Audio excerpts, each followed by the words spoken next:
पहली ख़तरनाक जो सबसे बड़ी चीज़ है कि हमारा वक्फ बिल के वक्फ के अंदर जो बोर्ड बनेगा उसमें हमारे 2 गैर मुस्लिम भाई रहेंगे और उसके साथ जो है सेंट्रल की जो वक्फ बोर्ड होगी उसके अंदर 8 वो लोग होंगे जिनके बारे में मालूम नहीं कि वो मुसलमान हैं या हिंदू हैं या क्रिश्चियन है क्या है, उसमें से चेयरमैन भी हो जाएंगे। तो आप मुझे ये बताइए, आम मुसलमान यही क्वेश्चन करता है कि भाई अगर ऐसा होगा कोई मस्जिद में, कल के दिन कलेक्टर अगर ऑर्डर कर देगा कि ये मस्जिद में हम लोग जिसको अपॉइंट करेंगे वही नमाज़ पढ़ाएगा, तो यहाँ पर अभी जो बातें हैं ये वक्फ आपके जायदाद अपनी जगह पर है, सेकेंडरी मैटर जो है वो आपके मज़हब रिलेटेड हो गया है। आज तक तकरीबन इस 40 साल में जितनी मरतबा भी बिल चेंज हुआ है वो मज़हब को लेके नहीं हुआ है। यहाँ मजहबी मामला ये है कि आपकी मस्जिद में कलेक्टर को कहा जाएगा कि ऑर्डर करो, क्या ऑर्डर करो कि इस मस्जिद के बारे में सर्वे करो। तो सर्वे में अगर वो कहेगा कि ये मस्जिद में आज नमाज नहीं पढ़ा जाएगा, ये है आज ये पढ़ा नहीं जाएगा, तो क्या आप उसको नहीं पढ़िएगा? कल के दिन आप जनाजा लेके जा रहे होंगे और कलेक्टर का 1 घंटा पहले जो है कब्रिस्तान में इस मुर्दे को दफन नहीं किया जाएगा, तो उस मुसलमान को फिर ले आके कहाँ हम दफन करेंगे अपने भाई को? इसी वजह से ये चीज़ पे पूरे हिंदुस्तान के मुसलमान जागे हुए हैं। वक्फ प्रॉपर्टी का जहाँ तक आपके घोटाला है वो ऐसा घोटाला है कि मस्जिदों को बेच दिया गया है। कलकत्ता अच्छा सर, ये जो बिल आया है जो हमारे लिए दर्द सर बना हुआ है, जिसको लेकर आज प्रेस कॉन्फ्रेंस किया गया है, क्या कहेंगे सर? ये तो होना चाहिए। अगर आपका घर में आग लग जाए तो आपको तो चिल्लाना चाहिए कि आपका जो बड़ा प्रतिवेशी है वो लोग आके आग को बुझाए। तो प्रेस कॉन्फ्रेंस तो होना जरूरी था, और इस तरह प्रेस कॉन्फ्रेंस सारा इंडिया में हो रहा है। और जो लोग स्टेक होल्डर है मुस्लिम लोग, वो लोग इसका प्रोटेस्ट कर रहे हैं हर जगह, तो विद रीजन प्रोटेस्ट कर रहे हैं। जब आदमी कैसे बोल रहा है they are giving reasons also, ये क्यों प्रोटेस्ट है ना, तो होना चाहिए। सर, जेपीसी में बिल को भेजा गया है, अगर जेपीसी वहाँ से उसको एक्सेप्ट कर लेती है, इसके बाद का स्टेप क्या होना चाहिए? देखिए, जेपीसी जो कहेगा 44 पॉइंट्स है जहाँ पर तब्दीली लाया गया, जानते हैं ना, तो 44 पॉइंट जेपीसी हो सकते हैं 3-4 पॉइंट हटा दें, ठीक है, लेकिन उनको लाने के लिए एकदम बैठे हुए हैं। हम लोग का क्वेश्चन ये है कि हिंदू भाइयों को एंडाउमेंट क्रिश्चियन लोगों के लिए है, तो ये एंडाउमेंट उन लोग का अपना हक है हिंदू भाई का, और ये बात हम लोग का प्रॉपर्टी है। अब बात ऐसा है कि अभी आपका एक घर है, यह हाउस तो दूसरा आदमी एक कमेटी कर लिया, डीएम के साथ डीएम भी है, होगा तुम्हारा घर में क्या होगा नहीं होगा, तुम किसको किराया देगे नहीं देगे, इसे हम लोग ठीक कर दें। तो आपको कैसे आप तो बोलेगा कि मेरा घर है, मेरा प्रॉपर्टी, तुम कौन होते हो? तो ये क्वेश्चन यहाँ भी आता है। और ये लोग जो सोच बूझ के किया, इसका जो पर्पस है वो ये है कि मुसलमान लोगों को वंचित करें, उनका जो हेरिटेज है, उनका जो रिलीजियस एक्टिविटीज़ है, तो ये सब चीज़ें रिकॉर्ड करने के लिए सब चीज़ कर रहा है। तो इसमें सबको इसका प्रोटेस्ट करना चाहिए। मैंने तो अभी प्रेस कर रहा, हिंदू भाई को भी साथ में लेकर प्रोटेस्ट की। सर, न्याय सिर्फ मुसलमानों से नहीं मांगा गया है, हिंदुओं से भी मांगा गया है, गैर मुस्लिमों से भी मांगा गया है। जमीन आपका नहीं है, हम कौन होते हैं आपकी ज़मीन पर राय देने वाले? कीमतों का घर आपका है, किसी को कमेटी बना दिया घर के बारे में, तो जो अन्याय होगा wrong sir, Modi ji sir सामने हरियाणा और कश्मीर का इलेक्शन होने वाला है, क्या इस बात को सामने रखकर क्या मैंने सेंट्रल गवर्नमेंट हिंदू मुस्लिम वाला कार्ड नहीं खेल रही है? देखिए, वो लोग बहुत सारे कार्ड खेला।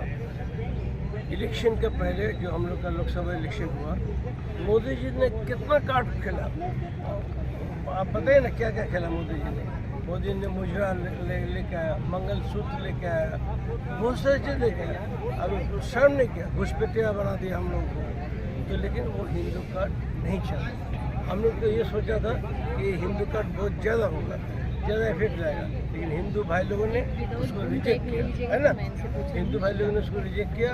और अब देखते हैं कि रिजल्ट किस तरह होगा। हाँ, ये बात सही है कि फुल मेजोरिटी इसका नहीं है अपोजिशन का, but there is a break लगाया गया। 10 साल में पहली बार ऐसा हुआ है कि ब्रेक लगा है।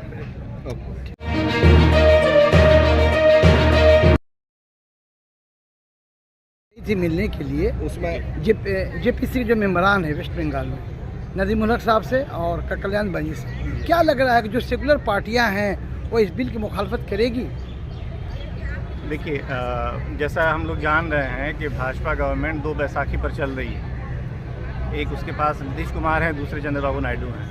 इनका ज़्यादा असर इस बिल पर रहेगा। उसके साथ साथ कुछ आवाज़ ऐसी है जो उठी है और इस बिल की मुखालफत की है। हम उम्मीद कर रहे हैं मुस्लिम पर्सनल लॉ बोर्ड भी और कलकत्ता में जो ये टीम बनी है वक्फ प्रोटेक्शन फोरम, यहाँ भी हमारी पूरी कोशिश है कि जितने एमपीज़ हैं उन तक हमारी बात पहुँचे और उन्हें कंपेल किया जाए कि जिस तरह से वो मुसलमानों के वोट से इक़्तिदार में आते हैं उसी तरीके से मुसलमानों का जब मुद्दा हो तो वहाँ पर अपना स्टैंड लें। तो हमें उम्मीद है कि वो इसके साथ खड़े होंगे और इस बिल की मुखालफत करेंगे। दिए हैं वोट तो क्या 6 करोड़ जो है ऐसा मुस्लिम पर्सनल लॉ इसको किस निगाह से देख रही है? तो सभी वक्त निगाह से देख रही है या और भी वोटिंग होना चाहिए था? 6 करोड़ जो ईमेल गया है ये ना जेपीसी ने इसका गुमान किया था, ना मुस्लिम पर्सनल लॉ बोर्ड ने इसका गुमान किया था, ना आम इंसानों ने इसका गुमान किया था।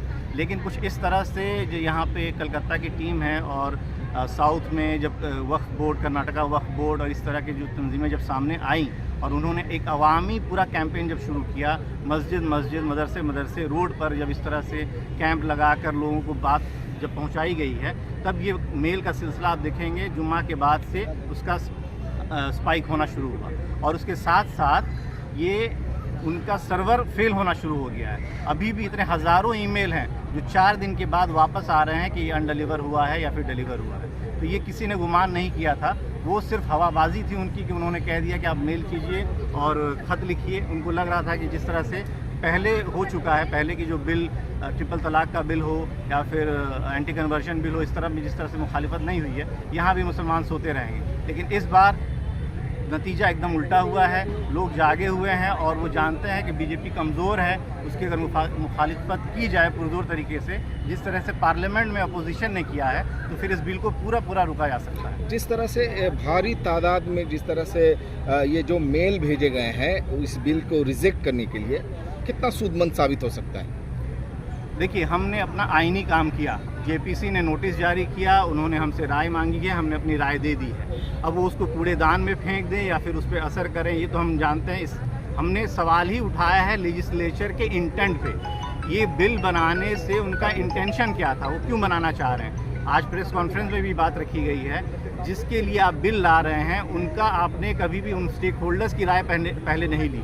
आपने पहले बिल ला दिया, उसके बाद जेपीसी में। इसके सिलसिले में क्या है कि लोग वक्फ अमेंडमेंट बिल के बारे में जो सोचते थे, वक्फ और जायदाद, तो लोग जो जिनकी जायदादें नहीं थी वो सोचते थे कि ये वक्फ की जायदाद है, इसमें हमें क्या मतलब। लेकिन जब मैं ज़मीनी सतह पर लोगों से मिलना शुरू किया तो लोगों को जब मालूम लगा कि वक्फ मस्जिद, वक्फ कब्रिस्तान, वक्फ मदरसे, तो लोगों ने कहा कि ये मस्जिदें तो किसी की बनाई हुई एक आदमी की हैं, लेकिन वो एक आदमी की होती हैं, लेकिन वक्फ से ही रिलेटेड होता है, मदरसा भी वही होता है और कब्रिस्तान भी वही होता है। तब जाके पूरे हिंदुस्तान के लोगों को मालूम चला कि वक्फ के अंदर ये सारी चीज़ें जब आती हैं तो इसमें कहीं ना कहीं बहुत खदशे की बात है। इसलिए लोगों के अंदर बेचैनी पैदा हुई और इसलिए बेदारी जो है देर से शुरू हुई है और इंशाअल्लाह ये बेदारी बहुत ज़मीनी सतह से ऊपर की तरफ जा चुकी है, जिसमें अल्हम्दुलिल्लाह आपने देखा होगा कि तकरीबन 5 करोड़ मुसलमान जाग चुके हैं। आप ये 5 करोड़ मुसलमान ना देखें, ये 5 करोड़ सिर्फ ऑफिशियली गए हैं।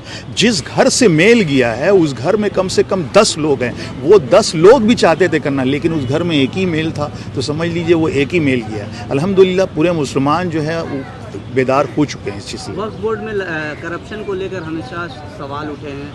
हर बार अमेंडमेंट जब आया, चाहे 1995, 2013, 2017, हर बार ट्रांसपेरेंसी को लेकर सवाल उठे हैं। तो अगर ट्रांसपेरेंसी होती है तो अच्छी बात है, लोगों तक वक्फ प्रॉपर्टी के डिटेल्स रहेंगे, क्या सालाना आमदनी है और कहाँ खर्च किया जा रहा है, इसके डिटेल्स होंगे, तो इसमें बुराई क्या है? देखिए, ये पहले जो आपके अभी तक जितना बिल आया है उस बिल में जितना भी आपको ओपन बताया गया वेरी गुड, ठीक है, लेकिन अभी का जो बिल है 3 ख़तरनाक चीज़ें हैं। तो मगरिबी बंगाल के अंदर है, इसके बारे में प्रूफ है कि मस्जिद के जगहों को भेजा गया। तो ये अभी सेकेंडरी मैटर आ गया है कि वक्फ में घोटाला क्या होता है। वो घोटाले के लिए आंदोलन अलग है। अभी वक्फ के अंदर जो हमारा जो मामला है उसमें हम किसी तरह के अपने गैर मुस्लिम भाई को मेंबर बनने नहीं देना चाहेंगे। हमारा नया कलेक्टर कोई नहीं होगा। कलेक्टर कौन है? कलेक्टर एक गवर्नमेंट का स्टाफ है, वो जो गवर्नमेंट बोलेगा वही होगा।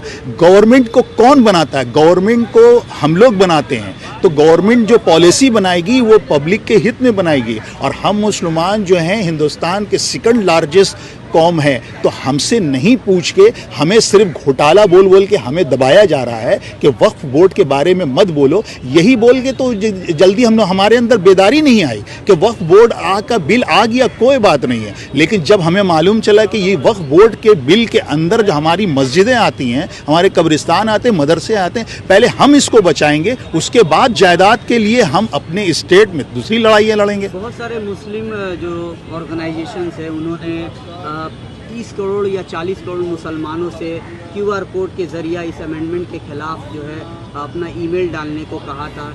क्या आने वाले समय में ये अदारे या फिर ये ऑर्गेनाइजेशन करप्शन को लेकर भी वक्फ बोर्ड से सवाल करेगी?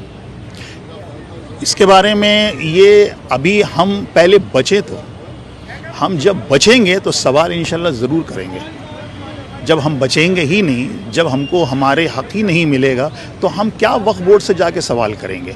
जब आप और हम अपने हमारे भाई हमारा साथ नहीं देंगे, कल के दिन हमारा आपका घर है, आप अपने माँ बच्चों भाइयों के साथ रह रहे हैं, कल के दिन आपको बोला जाएगा नहीं हमको बाहर के एक आदमी रहने दो, आप किसी तरह कबूल करिएगा?